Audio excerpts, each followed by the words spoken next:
श्रीमद् भगवद गीता में भगवान कृष्ण ने एक बड़ी अच्छी बात कही अर्जुन को, अन्नात् भवति भूतानि। तो ब्राह्मी कई हजार गुना उसका प्रभाव दिखाती है। तो जो व्यक्ति अश्वगंधा का सेवन करता है उसका मंगल पुष्ट होता है, ओज बढ़ता है। ये वृक्ष क्यों पूजनीय है? आचार्य जी, जैसे कि आयुर्वेद में हर्ब्स को प्लेनेट से जोड़ा गया है, तुलसी को सूर्य से, चंद्रमा को ब्राह्मी से और अश्वगंधा को मंगल से। पर हम इधर देखते हैं जब हवन होता है तब हर ग्रह की आहुति के लिए हम अलग तरह की लकड़ी यूज करते हैं। तो ये डिफरेंस क्या है, ये समझाइए हमको। इसको समझाने के लिए मुझे सबसे पहले यज्ञ से आरंभ करना पड़ेगा जी। कि श्रीमद् भगवद गीता में भगवान कृष्ण ने एक बड़ी अच्छी बात कही अर्जुन को, अन्नात् भवति भूतानि, पर्जन्यात् अन्न संभव, यज्ञात् भवति पर्जन्य, यज्ञ कर्म समुद्भवः। हे परम तप, हे अर्जुन, हे किरीटी, हे धनंजय, तुम यज्ञ करो। क्यों करो? क्योंकि यज्ञ करने से वर्षा होती है, यज्ञ करने से बादल बनते हैं। अन्नात् भवति भूतानि, अन्न से प्राणियों का पोषण होता है। ये तो अकाट्य सत्य है कि यदि अन्न नहीं है और जल नहीं है तो जीवन की कल्पना करना ही कठिन है। तो अन्नात् भवति भूतानि, अन्न से प्राणियों का पोषण होता है। पर्जन्यात् अन्न संभव, और वो अन्न कैसे होगा? जब बरखा होगी, जब बादल बरसेंगे तो ही अन्न होगा। और बादल कैसे बनेंगे? यज्ञात् भवति पर्जन्य, जब यज्ञ होगा और जब सविधि यज्ञ उसमें हुआ, सविधि उसमें आहुति प्रदान की गई, सविधि उसमें समिध, हम इसको जैसे भी आपने कहा कि लकड़ी, तो लकड़ी को हम वेदों में बोलते हैं, संस्कृत भाषा में और व्याकरण में इसका एक शब्द है समिधा। हाँ। समिधा वह ईंधन जिसमें समत्व है, वह ईंधन जिसमें सामर्थ्य है, वह ईंधन जिसमें इतनी शक्ति है कि जब वो कनेक्ट होगा अग्नि से तो वो अपने लक्ष्य की ओर आपको ले जाएगा। तो समिधा प्रदान की यज्ञाग्नि में, यज्ञात् भवति पर्जन्य, यज्ञ में आहुतियां प्रदान की। पर्जन्यात् यज्ञ कर्म समुद्भव, यज्ञ से बादल बने, और बादल तभी बनेंगे जब यज्ञ होगा। इसलिए कहा कि अर्जुन तुम्हें यज्ञ करना चाहिए, यज्ञ कर्म समुद्भव। अब यज्ञ से आगे बढ़ते हैं तो यज्ञ में प्रत्येक ग्रह की एक संविधा है जी। अब यहाँ पे वृक्ष विज्ञान और औषधि विज्ञान में थोड़ी कह सकते हैं कि हल्का सा अंतर देखने को मिलेगा। औषधि विज्ञान ये कहता है कि सूर्य की औषधि तुलसी है। तुलसी हेम रूपाम च रत्न रूपाम च मंजरीम। तुलसी जो है वह सूर्य एकदम तप्त, जैसे सोना तपता है, तप्त होते हुए सोने के समान उसका प्रभाव है तुलसी का। तुलसी हेम रूपाम च, और उसकी जो मंजरी है वह रत्नों की खान है। अब देखिए कितना विलक्षण श्लोक है कि तुलसी हेम रूपाम च, तुलसी के अंदर सोने के गुण भी हैं, स्वर्ण के गुण हैं उसके अंदर, और उसकी जो मंजरी है उसके ऊपर रत्नों के गुण हैं। एक तुलसी का पत्ता और एक उसकी मंजरी, यदि कोई जिसके अंदर शौर्य की कमी हो, जिसके अंदर पराक्रम की कमी हो, जिसकी तेजस्विता में कमी हो, यदि वह नित्य प्रतिदिन तुलसी और उसकी मंजरी की, जैसे भी आपने हमको वो औषधि वाली चाय पिलाई, तो औषधि वाली चाय में यदि एक तुलसी का पत्ता और औषधि वो मंजरी डाल दी जाए तो आप देखिए कि उसको पीने वाला, उसकी तेजस्विता है, उसमें बहुत जल्दी एक बड़ा आमूलचूल परिवर्तन देखने को मिलेगा। ये औषधि विज्ञान कहता है। अब वृक्ष विज्ञान ये कहता है कि सूर्य की जो समिधा है, मैं लकड़ी नहीं कहूंगा, मैं समिधा कहूंगा। मैंने गलत बोला। नहीं दीदी, नहीं, ये भाव नहीं है। तो सूर्य की जो समिधा है वह है आंकड़ा, आंकड़ा, अर्क, हाँ। श्वेतार्क, जी, जो सफेद आंकड़ा है हाँ, उसके ऊपर सूर्य का प्रभाव है स्पष्ट रूप से।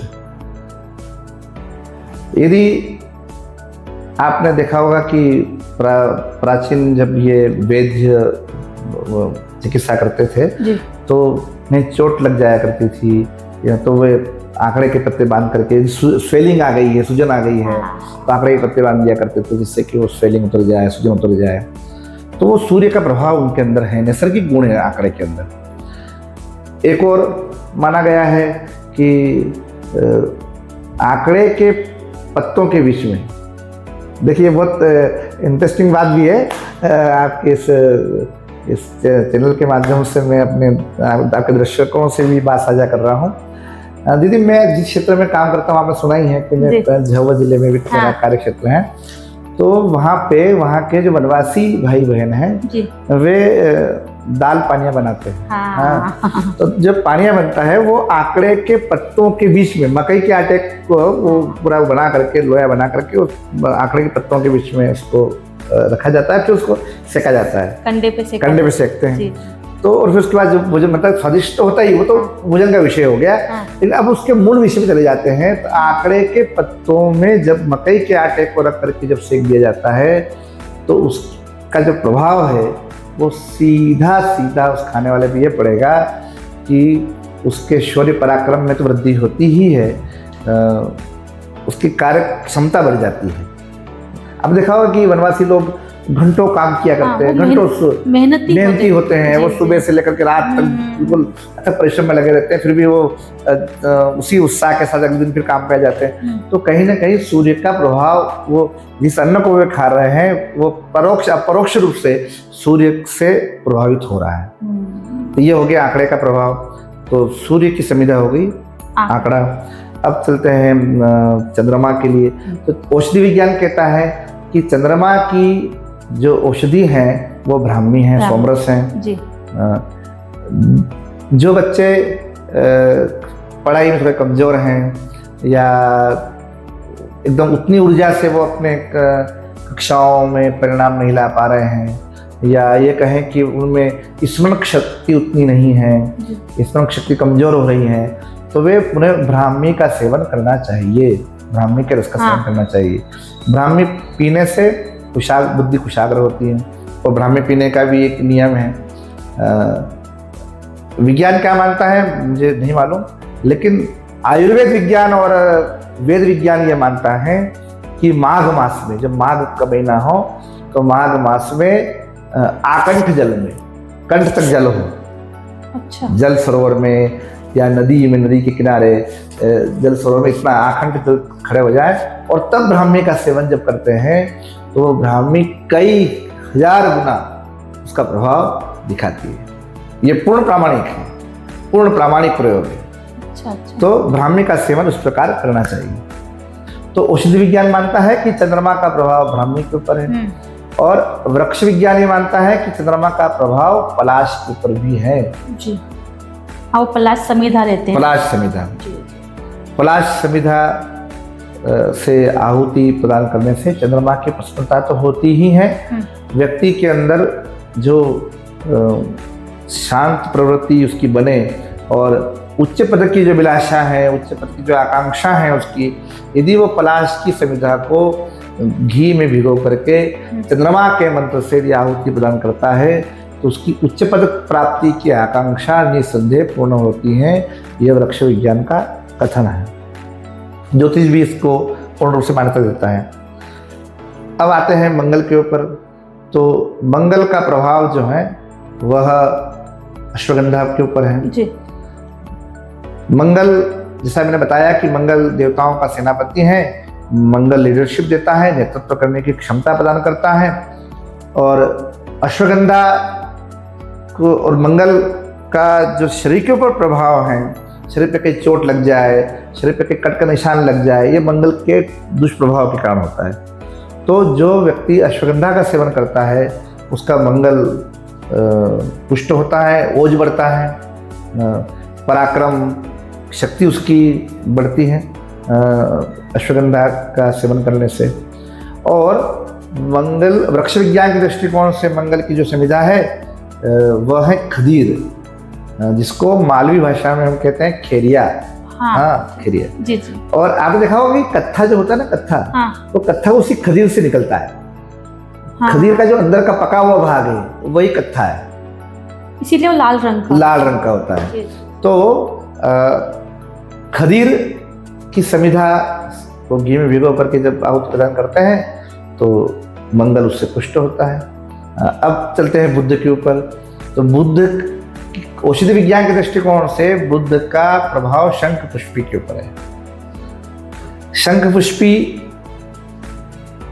महिलाओं को भी लेना चाहिए, क्योंकि यदि उनके अंदर महिलाओं कह सकते हैं कि जो स्त्री जनित रोग होते हैं उनमें भी वो सहायक होती हैं, और विशेष रूप से रक्त का शोधन करने में, रक्त को शुद्ध करने में शंख पुष्पी का बड़ा प्रभाव है। और बच्चों को भी, जब छोटे बच्चे हैं और पढ़ने में कमजोर हैं, जिस तरह हम ब्राह्मी, चूंकि ब्राह्मी का सेवन तो मैंने जैसा कि कहा कि वो माघ महीने में देना ज़्यादा अच्छा रहेगा, लेकिन शंख पुष्पी तो आप कभी भी दे सकते हैं। शंख पुष्पी ग्रहण करने से सद्बुद्धि आएगी, अच्छे विचार आएंगे, गलत विचारों से, विकारों से बच्चा भी दूर रहेगा, और जो भी शंख पुष्पी ग्रहण कर रहा है निसंदेह उसे सद्बुद्धि की प्राप्ति होगी। अब बुद्ध की संविधा पे आ जाते हैं वृक्ष विज्ञान के दृष्टिकोण से, तो वो उसकी संविधा है अपामार्ग। अपामार्ग आपने देखा होगा विशेष रूप से ये श्रावण भादों का जब समय आता है तो ये एक तो से जंगल के एक झाड़ी टाइप हैं। आपने ऋषि पंचमी का व्रत किया होगा, तो ऋषि पंचमी में आप जो दातून करती हैं, जो हमारी बहनें माता शक्तियाँ जो है ऋषि पंचमी का व्रत करती है, वो जो दातून करती है वो दातून में अपामार्ग ही है। अब चलते हैं बृहस्पति के ऊपर। तो बृहस्पति के औषधि विज्ञान के दृष्टिकोण से स्पष्ट रूप से हल्दी के ऊपर ही उसका प्रभाव है, कि हल्दी के ऊपर बृहस्पति का प्रभाव माना गया है। और हल्दी तो वो औषधि है कि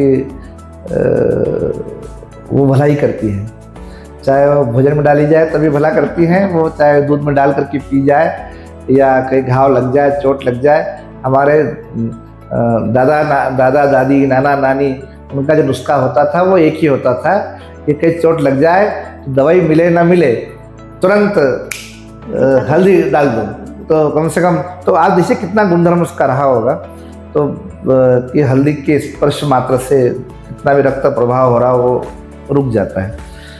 हल्दी अपने प्रभाव में कहीं कोई विभेद नहीं करती। रोगी लेगा तो भी हल्दी उसका भला करेगी, योगी लेगा तो भी भला करेगी, और भोगी यदि इस हल्दी का सेवन कर रहा है तो उसका भी भला करती ही है। और वृक्ष विज्ञान के दृष्टिकोण से बृहस्पति की जो संविधा है वह पीपल है, अश्वत्थ। विज्ञान में मानता है कि सबसे ज़्यादा ऑक्सीजन जो क्षमता है वो पीपल के अंदर है।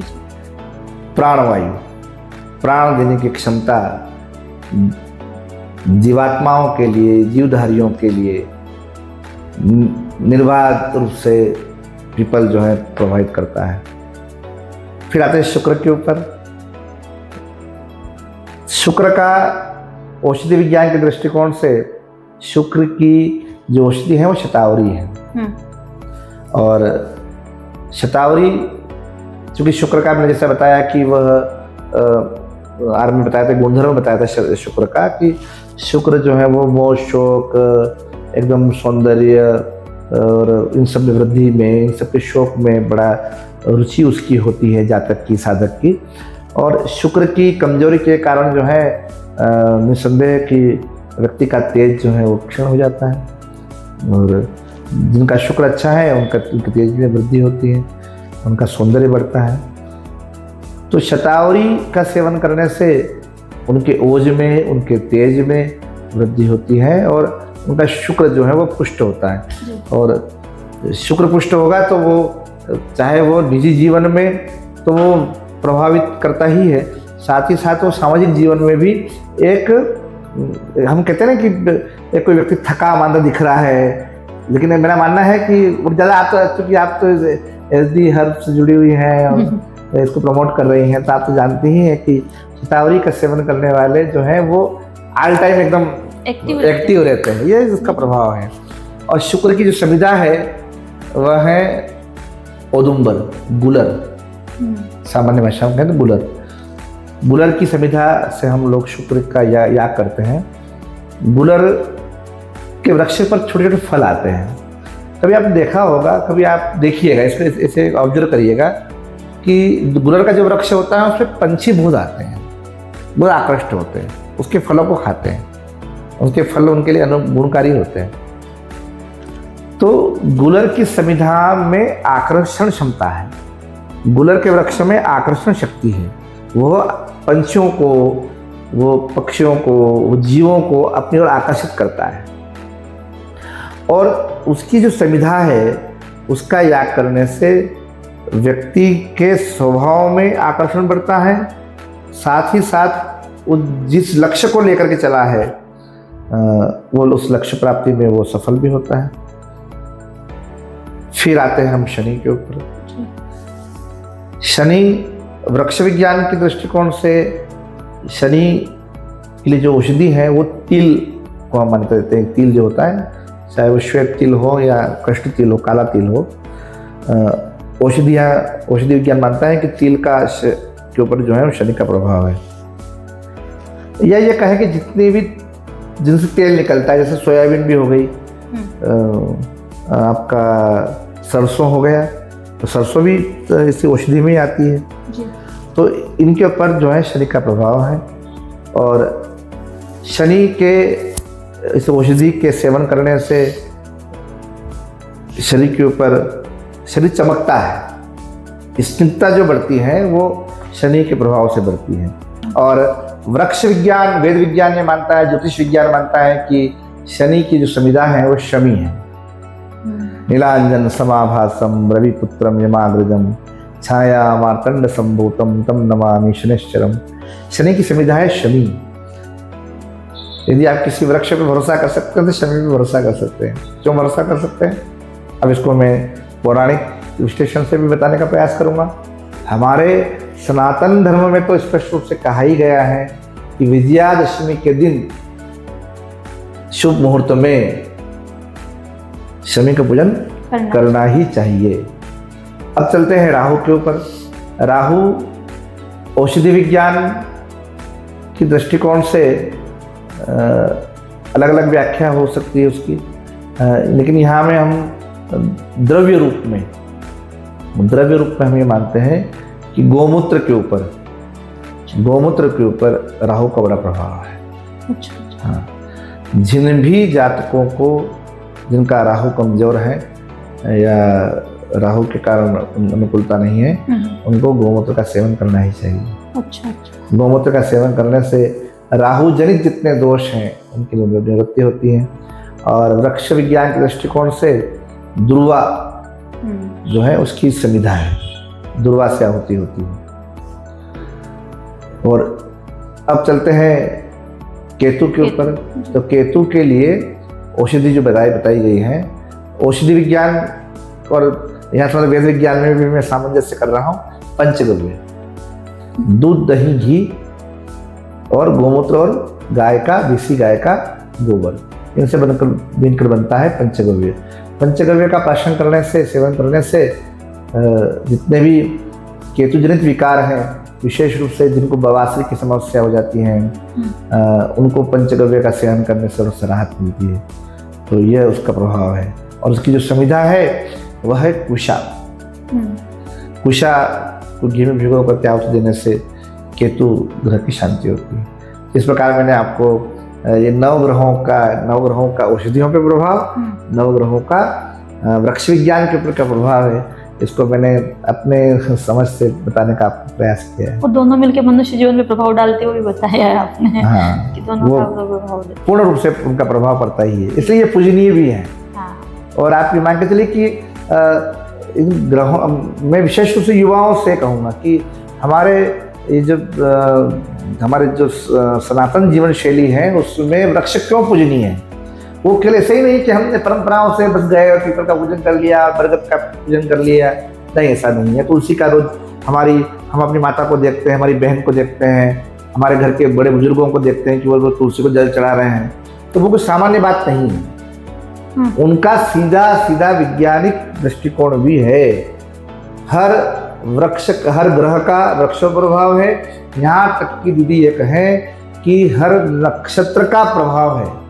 27 नक्षत्र हैं हमारे यहाँ, अश्विनी, भरणी, कृतिका, रोहिणी, मृगशीर, आद्रा, पुनर्वसु, पुष्य, आश्लेषा, मघा, पूर्वा फाल्गुनी, उत्तरा फाल्गुनी, हस्त, चित्रा, स्वाति, विशाखा, अनुराधा, ज्येष्ठा, मूल, पूर्वाषाढ़ा, उत्तराषाढ़ा, श्रवण, धनिष्ठा, शतभिषा, पूर्वा भाद्रपद, उत्तरा भाद्रपद, रेवती। तो इन नक्षत्रों का भी विज्ञान कहता है। जैसे ग्रह विज्ञान है, जैसा कि वेद विज्ञान है, ज्योतिष विज्ञान है, तो इनका व्याख्या है कि नक्षत्रों के भी वृक्ष होते हैं। हाँ, वो कि जैसे किसी की कुंडली में कोई ग्रह नक्षत्र सही जगह नहीं बैठा हुआ हो या असंतुलित हो, हाँ, तो कोई हर्ब से या बिल्कुल हाँ, थेरेपी से या किसी भी चीजों से उसको ठीक संतुलित कर सकते हैं। हम लोग तो इसको वर्तमान वैज्ञानिक दृष्टिकोण से उनको सलाह देते ही हैं कि मान लीजिए कि किसी का पूर्वाषाढ़ नक्षत्र से जन्म हुआ है, जैसे कि मान लो किसी का नाम भ पे है, भूपेंद्र हो गया, भावेश हो गया, और यदि उनका अनुकूल नहीं चल रहा है तो हम उनको कहें कि आपको अशोक वृक्ष, अशोक होता है अपना, तो अशोक का पौधा आप लगाइए, उसका पोषण कीजिए, उसको बड़ा कीजिए, तो उसका प्रभाव आपके जीवन में पड़ेगा, और वो होता ही है। अच्छा, हाँ बिल्कुल प्रभाव पड़ता है। जैसे मेरा मूल नक्षत्र का जन्म है तो फिर कौन सा पौधा लगाना चाहिए आपके लिए? नक्षत्र विज्ञान के दृष्टिकोण से आपको ये बिल्व वृक्ष, बिल्व वृक्ष का पौधा आपको उसका रोपण करना चाहिए। जिस नक्षत्र में उसके अकॉर्डिंग पौधे होते हैं, ताकि वो लगाए तो वो संतुलित रहे। हाँ बिल्कुल। अच्छा। और ऐसा चूंकि अब आपका जैसे आपने बताया कि आपका जन्म नक्षत्र मूल है, तो आपकी राशि धनु हो गई जी। तो धनु राशि के दृष्टिकोण से आपका स्वामी बृहस्पति हो गया। तो बृहस्पति के दृष्टिकोण से आपको पीपल का वृक्ष लगाना चाहिए, पौधा लगाना चाहिए। यदि आप पीपल का पौधे का रोपण करती हैं तो आपके राशि पर भी उसका व्यापक प्रभाव पड़ेगा। हमारे यहाँ हम जैसे कि हमारा एक आश्रम है, बताया मैंने कि झाबुआ जिले की पेटलाद तहसील में हरिहर आश्रम, उसमें हम राशि वाटिका और नक्षत्र वाटिका पे काम कर रहे हैं। अच्छा। और जब से हम दिव्यानंद हर्बल और SD हर्ब से जुड़ रहे हैं तो हम औषधियों के ऊपर भी जाना चाह रहे हैं कि हम वृक्षों की, ग्रहों की और उन नक्षत्रों की कौन कौन सी औषधियाँ हैं, उन औषधियों को भी छुए वहाँ पे, उनका भी हम वहाँ पे पोषण करें, वहाँ पे उनका भी हम उनको लगाएं वहाँ पे। ये हमारा अगला कहीं न कहीं विचारों में है, संकल्प में है। सूर्य का प्रभाव है, सूर्य का प्रभाव जीवधारियों के ऊपर है, हमारे ऊपर है, और वृक्षों औषधियों के ऊपर है। कि प्रकाश संश्लेषण की जो क्रिया है तो बगैर सूर्य के संभव ही नहीं है। उन्होंने भगवान सूर्य से ये कहा भी सही कि मैं जब तक आऊँ तब तक आप प्रकाशित रहिएगा, नहीं तो आप तो अपने हनुमान को अच्छे से जानते हैं। क्या जानते हैं? जब मैं बचपन में जुग सहस्त्र योजन पर भानो लील ज्योताहि मधुर फल जानो,